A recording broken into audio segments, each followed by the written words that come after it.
नमस्कार, मैं विनय राज। घर में मंदिर रखने की सबसे अच्छी दिशा कौन सी मानी जाती है? कौन सी ऐसी जगह है जो आइडियली माना गया है कि यहाँ पर हमारा मंदिर होना चाहिए? साथ ही साथ कौन से भगवान को हमें मंदिर में किस जगह पे स्थापित कराना है और कौन सी भगवान की फ़ोटो कितनी बड़ी होनी चाहिए, आज हम इसी टॉपिक पे बात करेंगे। पूजा करने की जो सबसे आइडियल दिशा मानी जाती है घर की, वो है नॉर्थ ईस्ट की। और साथ ही साथ जो दूसरी बेस्ट डायरेक्शन होती है वो होती है वेस्ट की दिशा।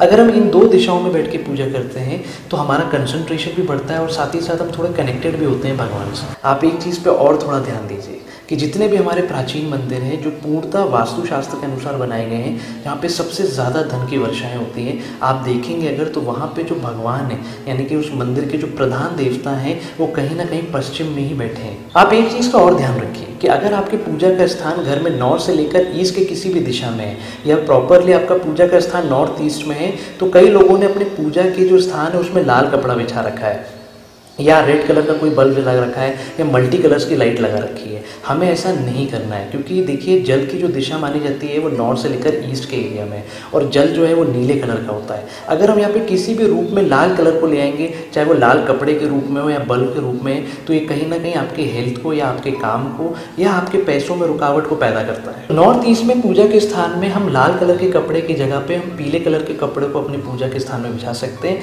या फिर हम यहाँ पे व्हाइट कपड़ा भी यूज़ कर सकते हैं। और लाल बल्ब की जगह हम यहाँ पे वाइट कलर के बल्ब को यूज़ कर सकते हैं। आप अवॉइड करिएगा यहाँ पे किसी भी तरीके से रेड कलर का बल्ब को जलाने से। अब कौन कौन सी भगवान की फोटो या मूर्ति हमारे पूजा के स्थान में होनी चाहिए? तो देखिए हमारे 5 प्रधान देवता होते हैं जिनकी फ़ोटो या मूर्ति आप अपने पूजा के स्थान में ज़रूर रखिए।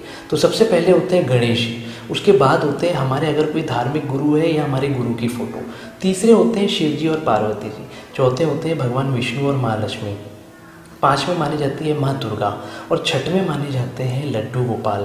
ये कुछ ऐसे प्रधान देवता हैं जो हर किसी के पूजा के स्थान में होने ही चाहिए। अब हम पूजा के स्थान में भगवान की मूर्ति रखें या फ़ोटो रखें, इसको थोड़ा समझ लेते हैं। तो आप कुछ भी रखिए, फ़ोटो या मूर्ति, एक बात का ध्यान रखिएगा कि इसका जो साइज़ है ये आपके हाथ के पाम से बड़ा नहीं होना चाहिए। बस इतना आपको ध्यान रखना है, चाहे आप मूर्ति रखें या फ़ोटो रखें। पर अगर आप रख सकें तो सबसे अच्छा माना जाता है कि आप वहाँ पे फ़ोटो रखिए, क्योंकि जब आप भगवान की फ़ोटो रखेंगे तो उनकी आँख बहुत ही क्लियर होगी, और जब आप पूजा करके देखेंगे आँखों की तरफ तो वहाँ से भाव पैदा होगा।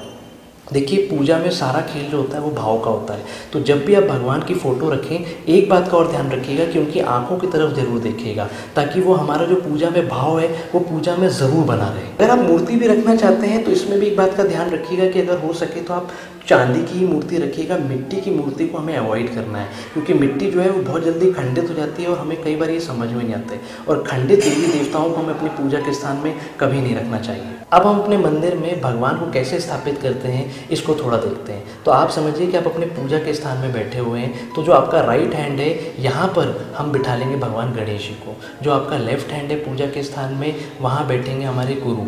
अगर आपके कोई धार्मिक गुरु ना हो तो आप यहाँ पे हनुमान जी की ध्यान मुद्रा लगाइएगा। साथ ही साथ जो हमारा राइट हैंड है यहाँ पर हम रखेंगे शिव जी और पार्वती जी की फ़ोटो, और विष्णु लक्ष्मी जी की फ़ोटो रखेंगे हम अपने लेफ्ट हैंड की तरफ में। अब आते हैं हमारे इष्ट देवता। तो इष्ट देवता हम उनको मानते हैं जिनकी हम प्रधान रूप से पूजा करते हैं। तो हमारे इष्ट देवता की फ़ोटो पूजा के स्थान में हमेशा सेंटर पे होनी चाहिए, और ये बाकी सारे देवताओं से थोड़ी बड़ी होगी। हमारे पूजा में इष्ट देवता बैठे हैं, उनके थोड़े आगे हम रखेंगे लड्डू गोपाल को। अगर आपके यहाँ पूजा के स्थान में श्रीयंत्र है तो इसे हम रखेंगे लेफ्ट के स्थान में। अगर दायनावती शंख, जिसे हम दक्षिणावती शंख भी कहते हैं, अगर यह आपकी पूजा के स्थान में है तो इसे भी हम रखेंगे राइट हैंड की तरफ में।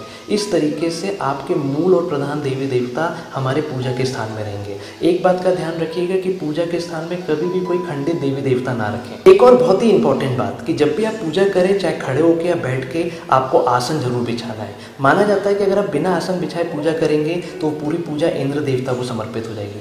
और अगर हम साइंटिफिक रूप में देखें तो हमारे ग्रेविटेशन फोर्स में इतना पावर होता है कि अगर आप नंगे पैर खड़े होकर पूजा करते हैं तो ये पूरा फोर्स आपकी पूरी पूजा की पॉजिटिव एनर्जी को खींच लेगी। जब भी आप पूजा करें तो आसन जरूर बिछाएं, और बिना आसन के कभी भी आप पूजा ना करें, क्योंकि वो पूजा आपको कभी फलित नहीं होगी। देखिए पूजा में सारा खेल भाव का है। तो जब भी आप भगवान की मूर्ति रखें, इसमें भी ध्यान रखिए, जैसे हमने पहले बताया कि आँखों का बहुत ध्यान रखिएगा। जितने हमारी देवी देवताओं की आँखें सुंदर और अच्छी होगी, उतना ही हमारा भाव पूजा में पैदा होंगे। आप हमारे साथ जुड़े रहिए, मैं काम की बातें लाता रहूँगा। तब तक के लिए नमस्कार।